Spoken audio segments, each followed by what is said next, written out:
اعوذ باللہ من الشیطان الرجیم بسم اللہ الرحمن الرحیم۔ السلام علیکم ورحمۃ اللہ وبرکاتہ۔ دوستو، میں ہوں آپ کا دوست محمد بلال۔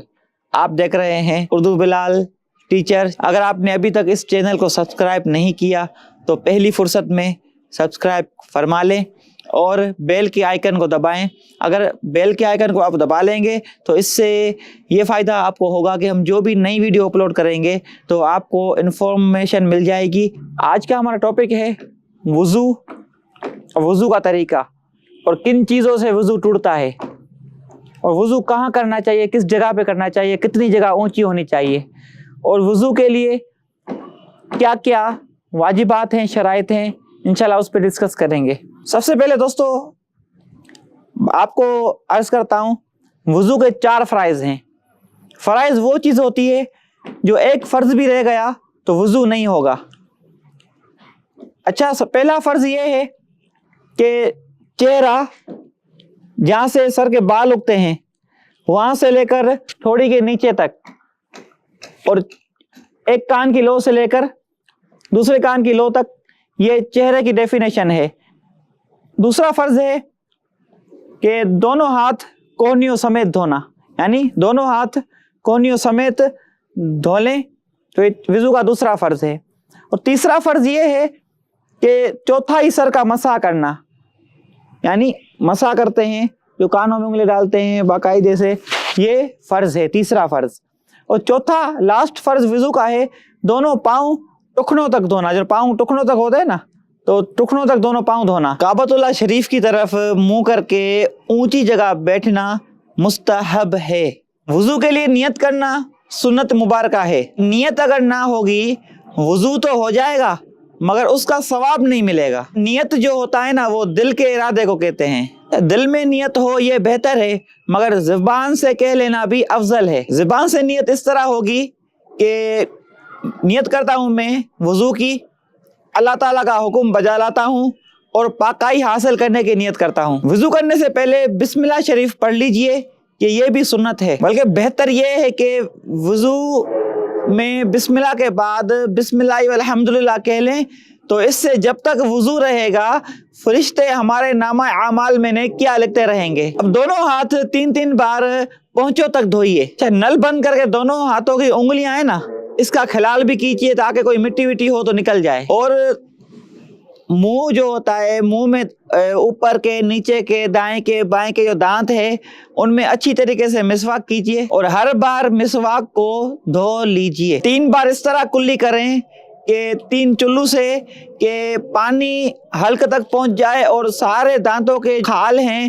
دانتوں کے پرزے، کھڑکیاں ہیں، تو دانتوں کے سب جگہ پہ یہ پانی پہنچ جائے۔ اچھا، اگر روزہ ہو تو گرگرا نہ کیجیے، اگر روزہ نہیں ہے تو گرگرا بھی کر لیجیے۔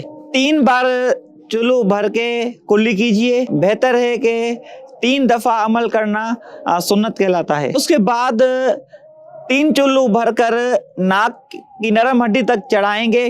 اگر روزہ نہیں ہے تو بالکل اوپر تک پانی کھینچیں گے، روزہ ہے تو پھر ایسے ہی پانی کو ڈال دیں گے۔ اب نل بند کر کے جو الٹے ہاتھ کی چھوٹی انگلی ہے نا، اس سے ناک صاف کر لیجئے، جو بھی ناک میں گندگی ہے وہ نکل جائے گی۔ اس کے بعد 3 دفعہ چہرے کو دھوئیے۔ چہرے کی تعریف یہ ہے کہ جہاں سر کے بال اگتے ہیں ٹھوڑی کے نیچے تک، اور ایک کان کی لو سے لے کر دوسرے کان کی لو تک اچھی طرح یہ سارا حصہ دھل جائے، کوئی بال کے برابر بھی جگہ خشک نہ رہ جائے۔ اگر داڑھی ہے تو داڑھی کا بھی اچھی طرح خلال کیجئے کہ انگلیوں کو ایسے کر کے بالکل اچھی طرح سے سارا پانی لے کر سارا پانی اس میں چلا جائے۔ چہرہ دھونے کے بعد دونوں ہاتھ کونیوں تک دھوتے ہیں، تو اس طرح دھوئیں کہ بالکل ہاتھ سے بھی مالش کیجئے، جیسے پانی وانی ہر بال کی جگہ پہ پہنچ جائے، اور کونیوں سمیت یہ دونوں ہاتھ دھونے ہیں۔ اسی طرح دونوں سیدھا اور الٹا ہاتھ کونیوں سمیت دھوئیں گے۔ دونوں ہاتھ اگر آدھے بازو تک دھوئیں گے نا تو یہ مستحب ہے۔ اکثر لوگوں کو دیکھا گیا ہے کہ پانی لے کے ایسے ایسے مارتے ہیں، تو یہ ایسا غلط ہے۔ بالکل سارے جگہ پہ پانی پہنچنا چاہیے۔ دونوں ہاتھوں کا مسح اس طرح کریں گے۔ اس کے بعد جیسے ایسے، یعنی پانی اس میں ڈال کر، نل کھول کے پانی ڈال کر پھر نل بند کر دیں گے، پھر ایسے کر کے یہ دونوں ہاتھ ابھی ہمارے صحیح ہو گئے۔ یعنی یہ جو 3 انگلیاں ہیں اس کو آپس میں ملا لیں گے، اور یہ کلمے کی انگلی ہے تو اور انگوٹھے ہیں ان کو چھوڑ دیں گے بالکل پانی ڈال کر اس میں، تو پھر نل بند کر دیں گے، پھر پانی کو ایسے بہا لیں گے، پھر اس کو یہاں سے جہاں سے بال اگتے ہیں اسے لے کے جائیں گے، پیچھے لے کے جائیں گے، پھر پیچھے سے پھر ہتھیلیاں لے کے آئیں گے، انگوٹھے اور یہ نہیں لگنے چاہیے۔ اس کے بعد جو کلمے کی انگلی ہے یہ کانوں میں ڈال کر، بعض لوگ ایسے کرتے ہیں کہ بالکل یہ جو کلمے کی انگلی ہے اور انگوٹھا ہے یہ بھی مسح میں لگا دیتے ہیں، تو یہ سنت طریقہ نہیں ہے۔ سر کا مسح کرنے سے پہلے ٹونٹی اچھی طرح بند کرنے کی عادت بنا لیجئے۔ بعض لوگ نل پانی کا جو ہے وہ آدھا بند کرتے ہیں کہ قطرہ قطرہ بہہ رہا ہوتا ہے، تو یہ اسراف کے زمرے میں آتا ہے، اسراف سے بچیے۔ اس کے بعد جو دونوں پاؤں ٹخنوں سمیت دھوئیے کہ اچھی طرح سے انگلیوں کے جو پورے ہیں یہاں بھی پانی پہنچ جائے اور بالکل کوئی بھی جگہ خشک نہ رہ پائے۔ آدھی پنڈلی تک پاؤں دونوں 3 بار دھو لیجئے۔ دونوں پاؤں کی انگلیوں کا کھلال کرنا بھی سنت ہے۔ کھلال کے دوران نل بند رکھیے کیونکہ جتنا پانی بچائیں گے اتنا آپ کو ثواب ملے گا۔ پاؤں کی انگلیوں کا کھلال شروع کر کے انگوٹھے پہ ختم کیجئے اور آخر میں سورۃ القدر پڑھیے آسمان کی طرف دیکھ کر۔ اس سے یہ فائدہ ہوگا کہ آپ کی نظر کبھی کمزور نہیں ہوگی۔ عثمان غنی رضی اللہ تعالیٰ عنہ نے فرمایا کہ میں نے رسول اللہ صلی اللہ تعالیٰ علیہ وآلہ وسلم سے سنا ہے کہ جو بندہ کامل وضو کرتا ہے اللہ تعالیٰ اس کے اگلے اور پچھلے گناہ بخش دیتا ہے۔ آج کا ہمارا ٹاپک وضو تک یہی تھا۔ سبسکرائب اگر آپ نے چینل کو نہیں کیا تو سبسکرائب کر لیں، بیل کا آئیکن آپ دبائیں گے تو اس سے فائدہ یہ ہوگا کہ جو بھی ہم نئی ویڈیو اپلوڈ کریں گے تو آپ کو انفارمیشن مل جائے گی۔ اور یہ ہمارا کامل وضو ہو گیا۔ اللہ تعالیٰ ہمیں اس طریقے سے وضو کرنے کی توفیق عطا فرمائے، آمین صلی اللہ علیہ وسلم۔